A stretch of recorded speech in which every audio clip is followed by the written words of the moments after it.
But as the old man watched, a small tuna rose in the air, turned and dropped head first into the water.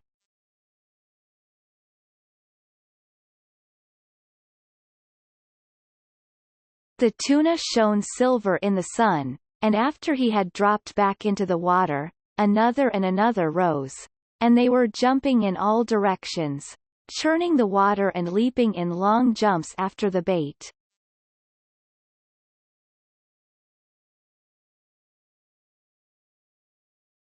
They were circling it and driving it.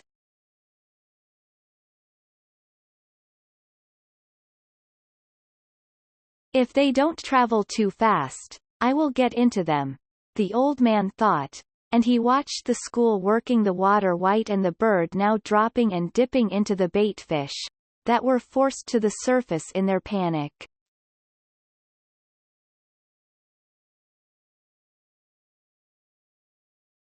The bird is a great help, the old man said.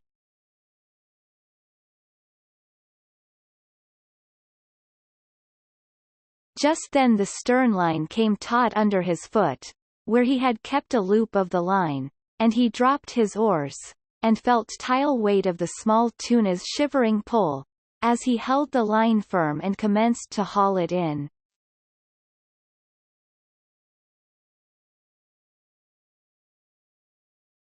The shivering increased, as he pulled in, and he could see the blue back of the fish in the water and the gold of his sides, before he swung him over the side and into the boat.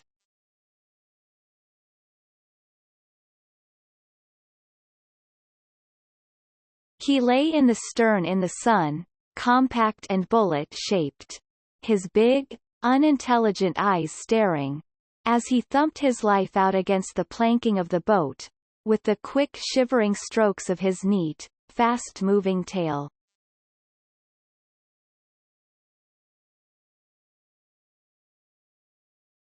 The old man hit him on the head for kindness and kicked him, his body still shuddering, under the shade of the stern.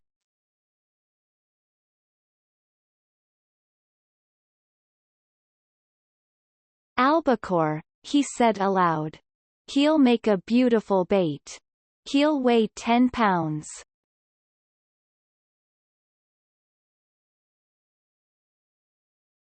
He did not remember, when he had first started to talk aloud, when he was by himself.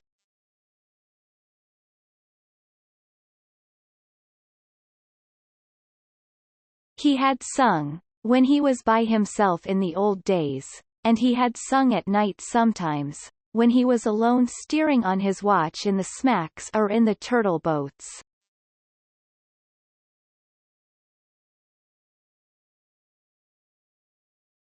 He had probably started to talk aloud, when alone, when the boy had left.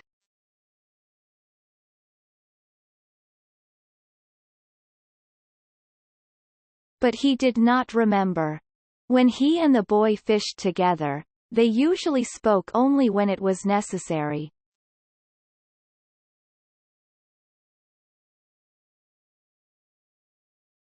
They talked at night or when they were storm-bound by bad weather.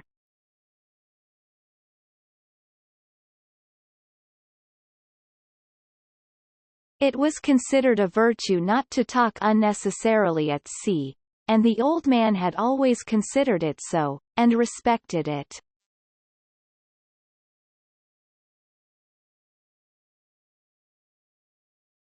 But now he said his thoughts aloud many times, since there was no one that they could annoy.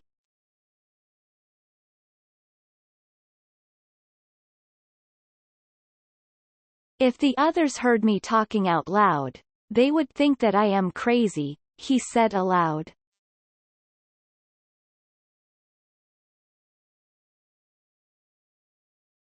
But since I am not crazy, I do not care.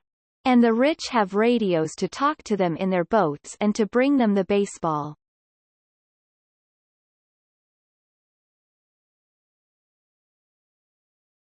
Now is no time to think of baseball, he thought.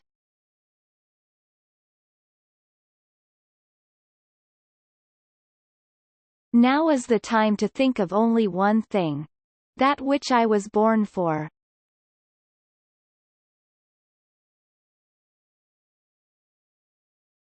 There might be a big one around that school, he thought.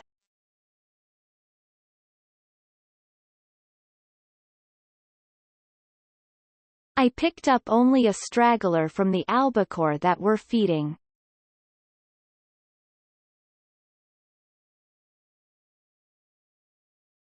Everything that shows on the surface today travels very fast and to the northeast.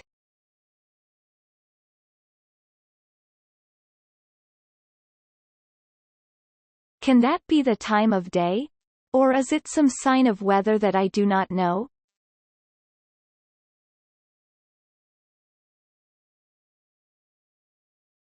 He could not see the green of the shore now, but only the tops of the blue hills that showed white as though they were snow-capped, and the clouds that looked like high snow mountains above them.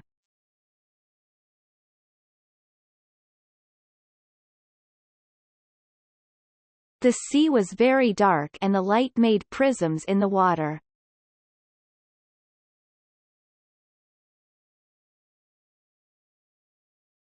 The myriad flecks of the plankton were annulled now by the high sun, and it was only the great deep prisms in the blue water that the old man saw now, with his lines going straight down into the water that was a mile deep.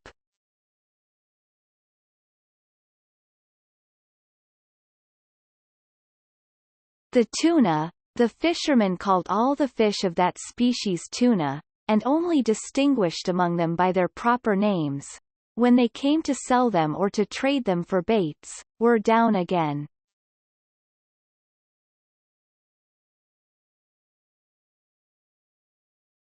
The sun was hot now, and the old man felt it on the back of his neck, and felt the sweat trickle down his back as he rowed.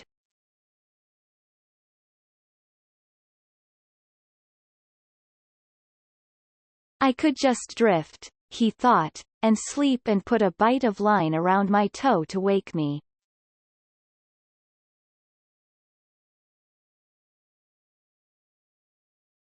But today is 85 days and I should fish the day well.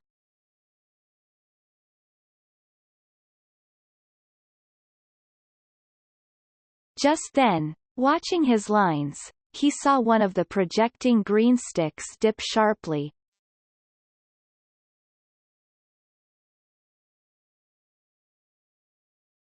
Yes, he said. Yes, and shipped his oars without bumping the boat.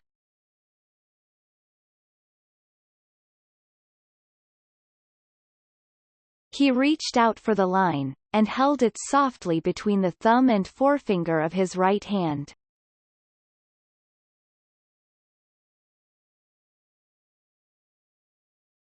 He felt no strain nor weight, and he held the line lightly. Then it came again.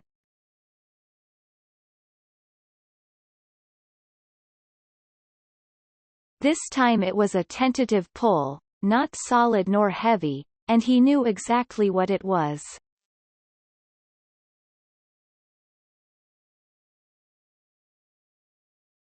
"100 fathoms down a marlin was eating the sardines that covered the point and the shank of the hook, where the hand-forged hook projected from the head of the small tuna."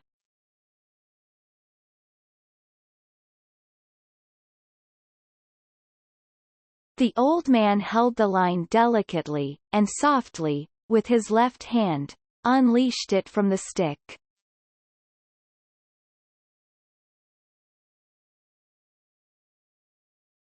Now he could let it run through his fingers without the fish feeling any tension.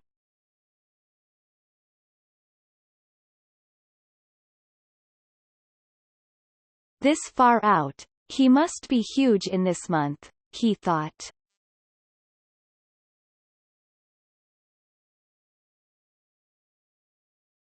"Eat them, fish. Eat them. Please eat them."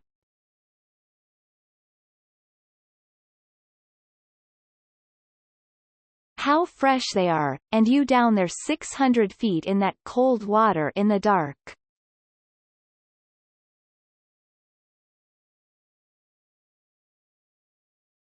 Make another turn in the dark and come back and eat them.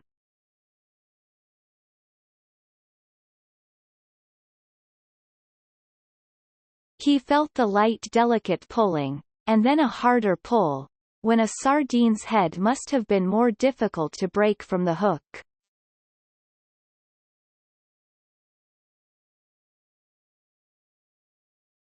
Then there was nothing.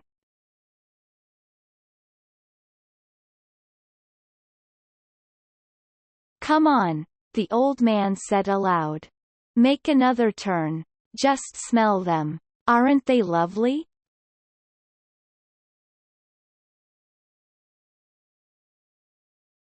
Eat them good now, and then there is the tuna. Hard and cold and lovely. Don't be shy, fish. Eat them.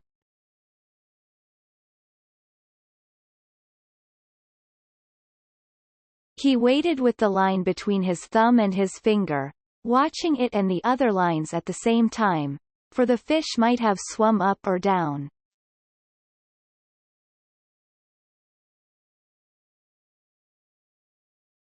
Then came the same delicate pulling touch again.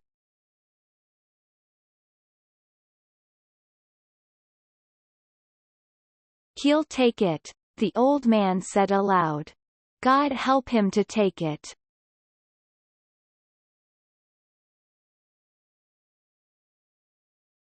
He did not take it though. He was gone and the old man felt nothing.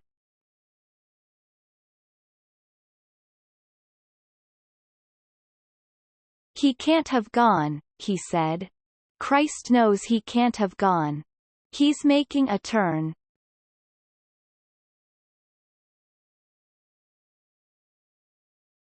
Maybe he has been hooked before and he remembers something of it.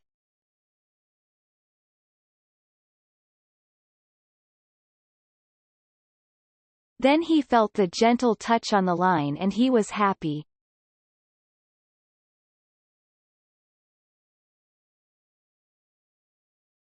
It was only his turn, he said. He'll take it.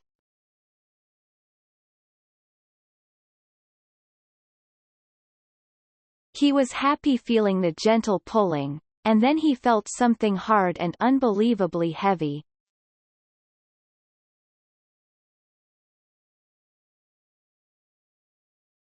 It was the weight of the fish and he let the line slip down, down, down, unrolling off the first of the two reserve coils.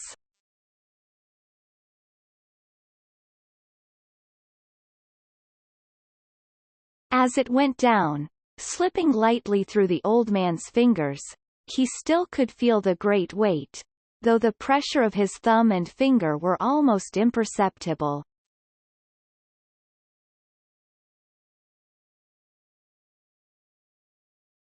What a fish, he said.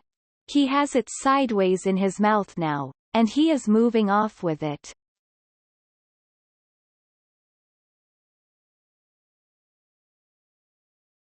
Then he will turn and swallow it, he thought. He did not say that, because he knew that if you said a good thing, it might not happen.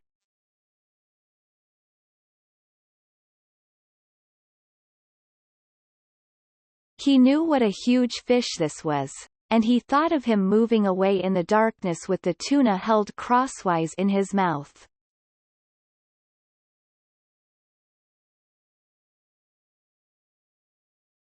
At that moment he felt him stop moving, but the weight was still there.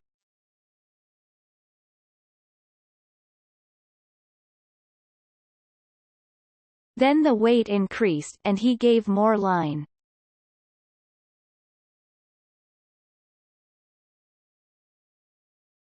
He tightened the pressure of his thumb and finger for a moment, and the weight increased, and was going straight down.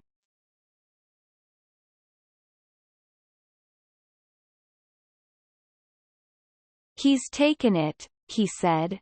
Now I'll let him eat it well.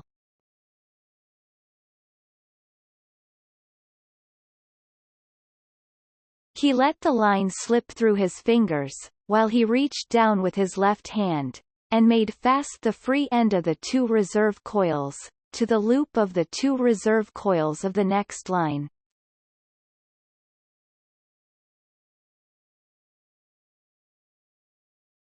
Now he was ready. He had 3 40-fathom coils of line in reserve now, as well as the coil he was using.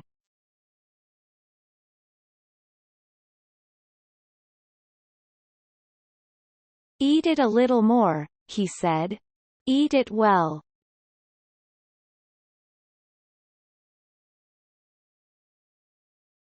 "Eat it so that the point of the hook goes into your heart and kills you," he thought.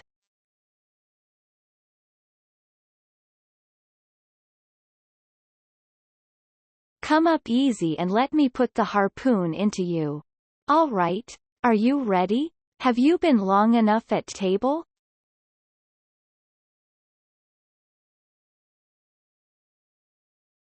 "Now," he said aloud and struck hard with both hands, gained a yard of line and then struck again and again, swinging with each arm alternately on the cord with all the strength of his arms and the pivoted weight of his body.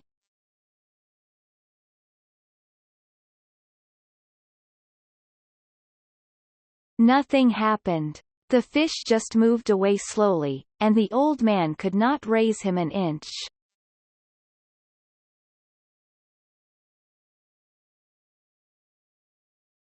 His line was strong, and made for heavy fish, and he held it against his back, until it was so taut that beads of water were jumping from it.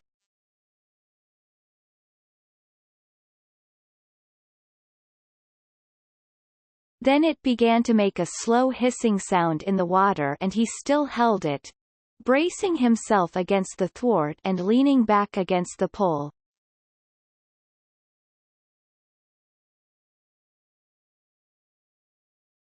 The boat began to move slowly off toward the northwest.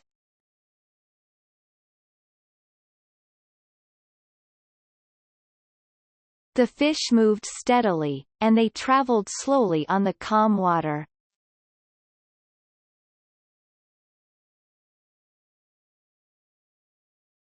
The other baits were still in the water, but there was nothing to be done.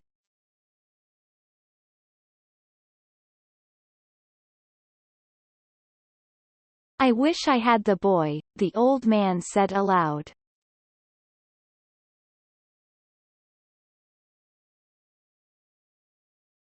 "I'm being towed by a fish, and I'm the towing bit."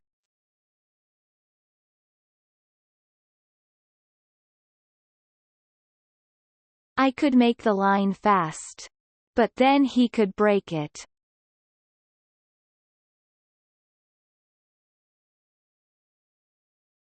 "I must hold him all I can, and give him line when he must have it."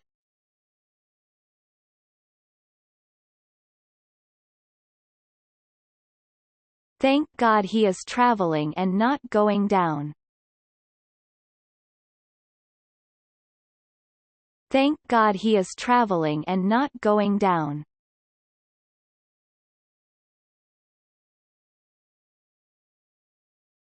What I will do if he decides to go down, I don't know.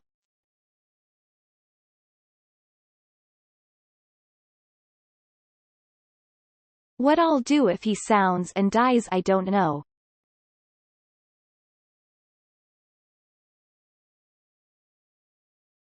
But I'll do something.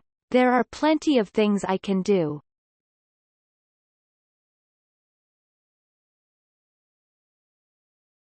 He held the line against his back, and watched it slant in the water, and the skiff moving steadily to the northwest. This will kill him, the old man thought. He can't do this forever.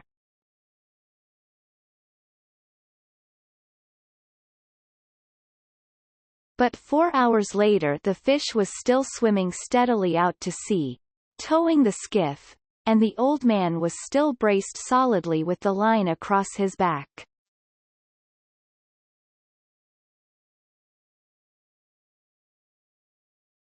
"It was noon when I hooked him," he said. "And I have never seen him."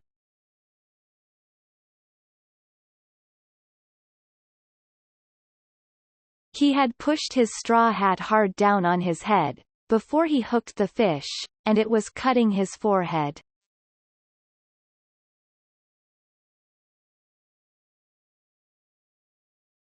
He was thirsty too, and he got down on his knees and, being careful not to jerk on the line, moved as far into the bow as he could get, and reached the water bottle with one hand.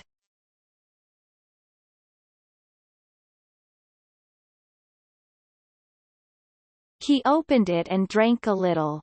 Then he rested against the bow.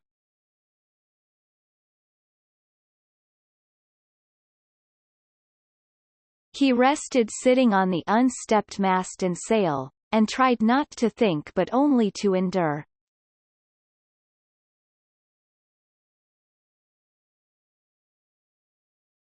Then he looked behind him, and saw that no land was visible.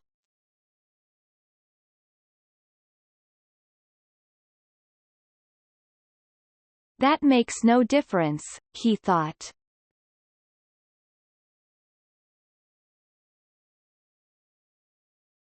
I can always come in on the glow from Havana.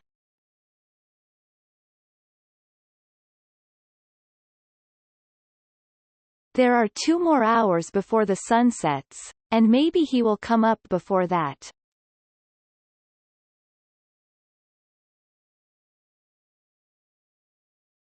If he doesn't, maybe he will come up with the moon.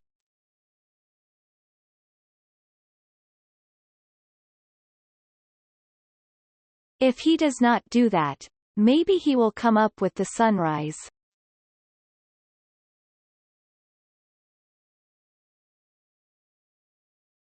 I have no cramps, and I feel strong.